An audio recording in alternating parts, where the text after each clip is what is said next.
Waktunya bersaat teduh dengan Tuhan melalui bacaan Alkitab 1 pasal sehari dalam kitab Nabi-Nabi Kecil bahagian ketiga seri yang ke-7. Kitab Amos pasal 7 dengan perikop penglihatan pertama belalang, penglihatan kedua api, penglihatan ketiga tali sifat, dan Amos diusir. Mari baca Alkitab, mari dengar Alkitab, dan mari lakukan apa yang Allah firmankan di dalam Alkitab.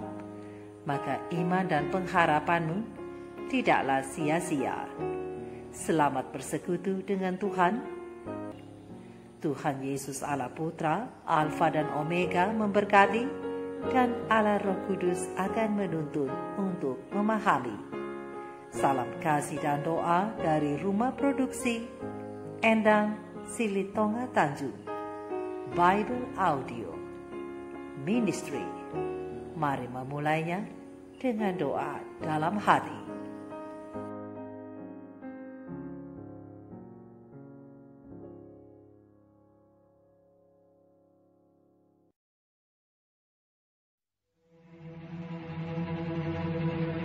Inilah yang diperlihatkan Tuhan Allah kepadaku. Tampak ia membentuk kawanan belalang pada waktu rumput akhir mulai tumbuh, yaitu rumput akhir sesudah yang dipotong bagi raja. Ketika belalang mulai menghabisi tumbuh-tumbuhan di tanah, berkatalah aku, Tuhan Allah, berikanlah kiranya pengampunan. Bagaimanakah Yakub dapat bertahan?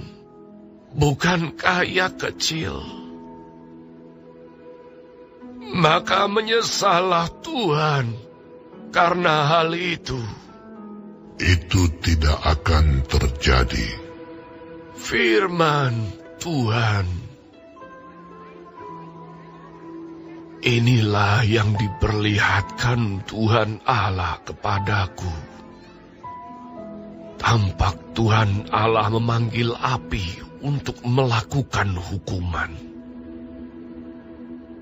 Api itu memakan habis samudra raya dan akan memakan habis tanah ladang. Lalu aku berkata, Tuhan Allah, hentikanlah kiranya. Bagaimanakah Yakub dapat bertahan? Bukankah ia kecil? Maka menyesallah Tuhan karena hal itu. Ini pun tidak akan terjadi. Firman Tuhan Allah. Inilah yang diperlihatkannya kepadaku. Tampak Tuhan berdiri dekat sebuah tembok yang tegak lurus. Dan di tangannya ada tali sifat. Lalu berfirmanlah Tuhan kepadaku. Apakah yang kau lihat, Amos? Jawabku, tali sifat. Berfirmanlah Tuhan. Sesungguhnya, aku akan menaruh tali sifat di tengah-tengah umatku Israel. Aku tidak akan memaafkannya lagi.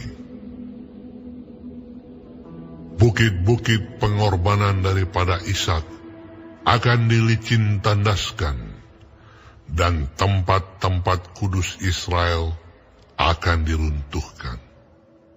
Dan aku akan bangkit melawan keluarga Yerobeam dengan pedang. Lalu Amaziah imam di Betel menyuruh orang menghadap Yerobeam, raja Israel, dengan pesan, Amos telah mengadakan persepakatan melawan Tuanku. di tengah-tengah kaum Israel. Negeri ini tidak dapat lagi menahan segala perkataannya. Sebab beginilah dikatakan Amos, Yerobeam akan mati terbunuh oleh pedang, dan Israel pasti pergi dari tanahnya sebagai orang buangan. Lalu berkatalah Amaziah kepada Amos, Lihat, pergilah, enyahlah ke tanah Yehuda. Carilah makananmu di sana dan bernubuatlah di sana. Tetapi jangan lagi bernubuat di Betel, sebab inilah tempat kudus raja. Inilah bait suci kerajaan.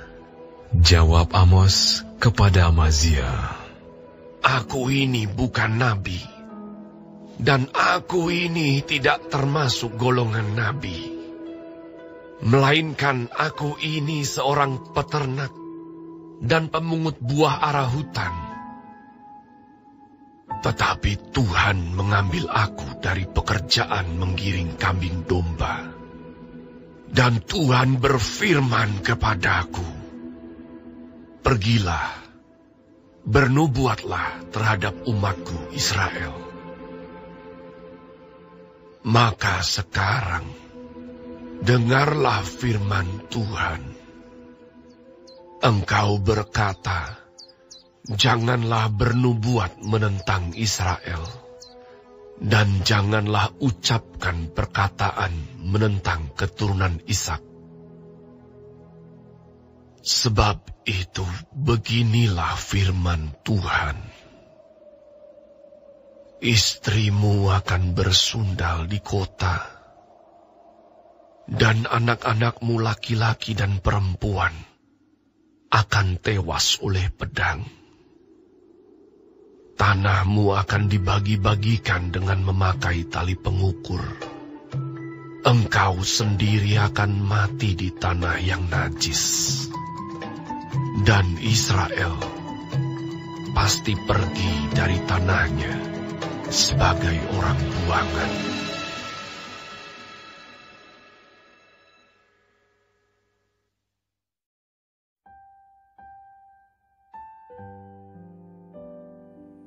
Kita telah menyelesaikan bacaan Alkitab 1 pasal sehari dalam kitab Amos pasal yang ke-7.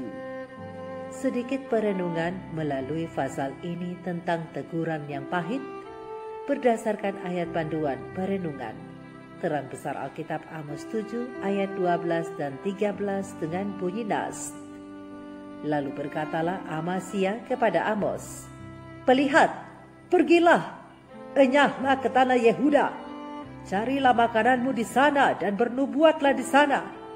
Tetapi jangan lagi bernubuat di Betel, sebab inilah tempat kudus raja. Inilah bait suci kerajaan. Sahabat-sahabat firman, sahabat-sahabat surgawi yang dikasihi oleh Tuhan di mana saja Anda berada. Pasal yang ke-7, kitab Amos ini mengangkat 3 dari 5 penglihatan Amos tentang penghakiman yang akan datang atas Israel.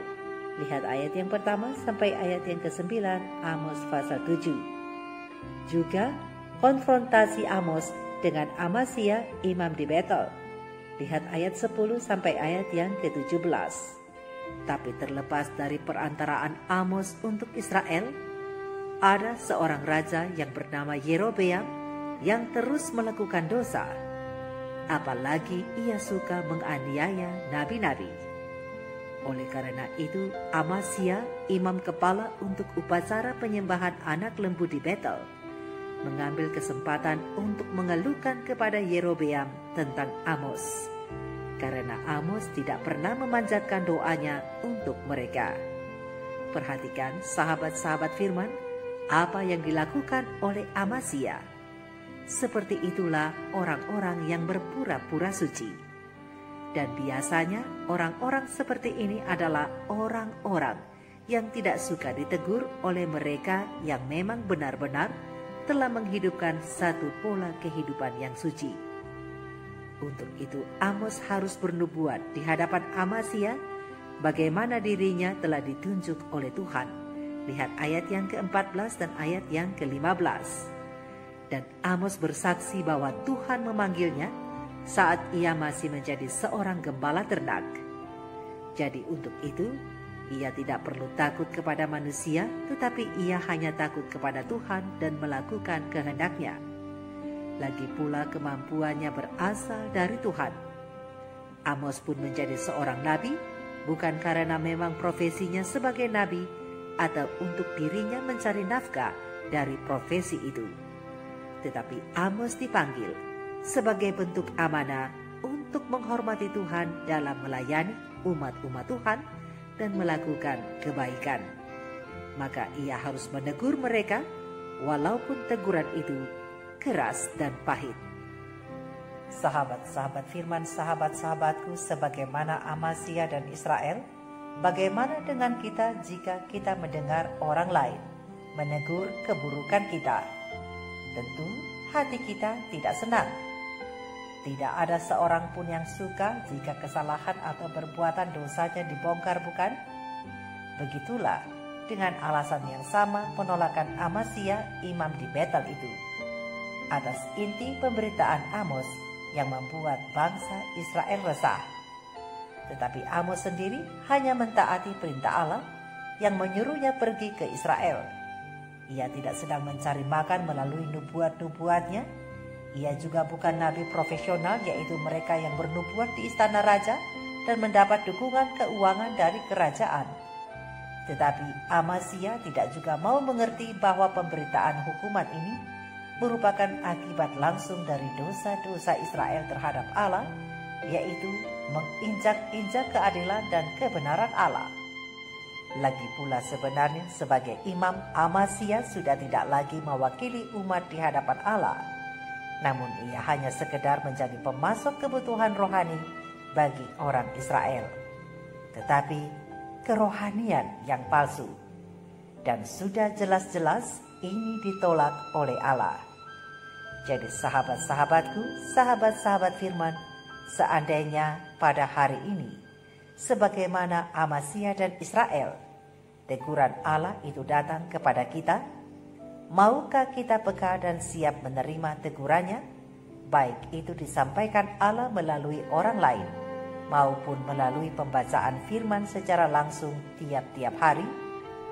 Ingatlah, teguran tidak boleh kita anggap penghinaan, tetapi suatu kesempatan dari Allah untuk kita bertobat. Bahkan biarpun penghukuman itu tetap datang juga pada akhirnya, kita perlu bercermin pada teguran itu. Kita memang perlu ditegur karena kita penuh dengan kesalahan. Toh juga teguran itu untuk kebaikan kita. Teguran Allah membuktikan bahwa Allah adalah Allah yang sabar, Allah yang sungguh baik. Pena Ilham Ilahi Roh Nubuat Para Nabi dan Raja, halaman 165 alinea kedua, 163 alinea ke-7 dan halaman 164 alinea ke-6 mengatakan bahwa dari keturunan kepada keturunan Tuhan Allah telah berlaku sabar dengan anak-anaknya yang tidak mau menurut. Bahkan sekarang di muka para pemberontak yang melawan itu, Allah masih rindu menyatakan dirinya sendiri kepada mereka yang mau selamat. Sahabat-sahabatku, para pendurhaka seperti kita telah diberi banyak kesempatan untuk bertobat. Bahkan pada saat kita berada di puncak pemberontakan, maka kebutuhan yang terbesar, pekabaran Allah pada kita adalah pengampunan dan pengharapan. Jadi sahabat-sahabat firman, sahabat-sahabatku, jika kita benar-benar ingin selamat, dengarlah suara teguran Allah melalui firman-Nya dalam Alkitab. Carilah aku, maka kamu akan hidup. Janganlah kamu mencari Betel, janganlah pergi ke Gilgal, dan janganlah menyeberang ke Bersheba. Sebab Gilgal pasti masuk ke dalam pembuangan dan Betel akan lenyap. Carilah yang baik dan jangan yang jahat, supaya kamu hidup. Dengan demikian, Tuhan Allah semesta alam akan menyertai kamu seperti yang kamu katakan. Bencilah yang jahat dan cintailah yang baik, dan tegakkanlah keadilan di pintu gerbang. Mungkin Tuhan Allah semesta alam akan mengasihani sisa-sisa keturunan Yusuf. Amos 5 ayat 4 dan 5 dan ayat 14 dan 15. Karena itu sahabat-sahabat firman, jangan buruk rupa cermin dibelah, karena cermin hanya memantulkan fakta untuk kita berbenah diri. Mari kita ucapkan banyak syukur dan terima kasih kepada Tuhan untuk setiap teguran yang memperbaiki supaya kita beroleh selamat. Mari kita renungkan ini bersama. Tuhan Yesus memberkati. Maranatha. Shalom.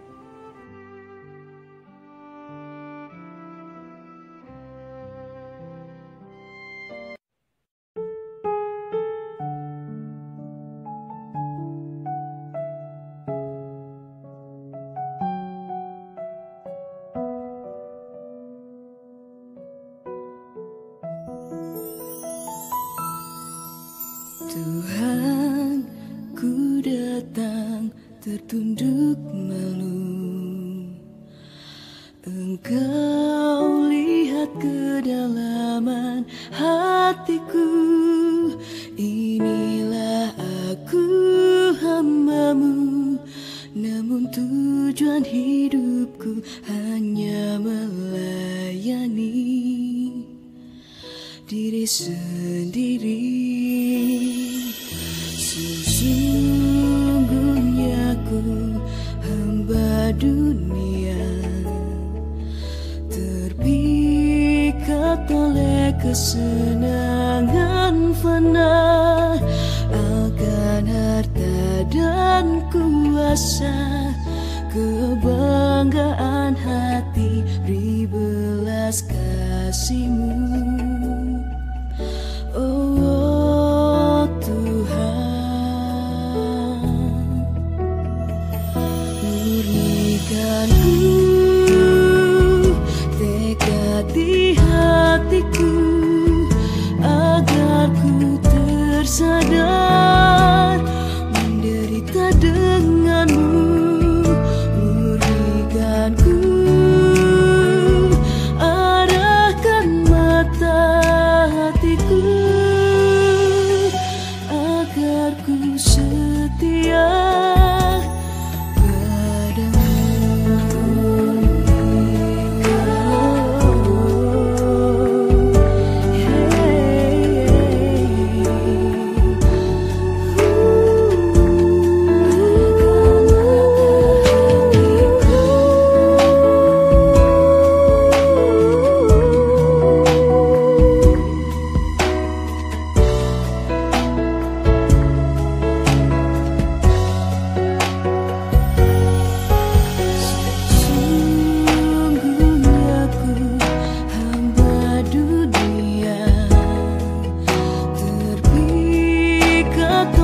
kesenangan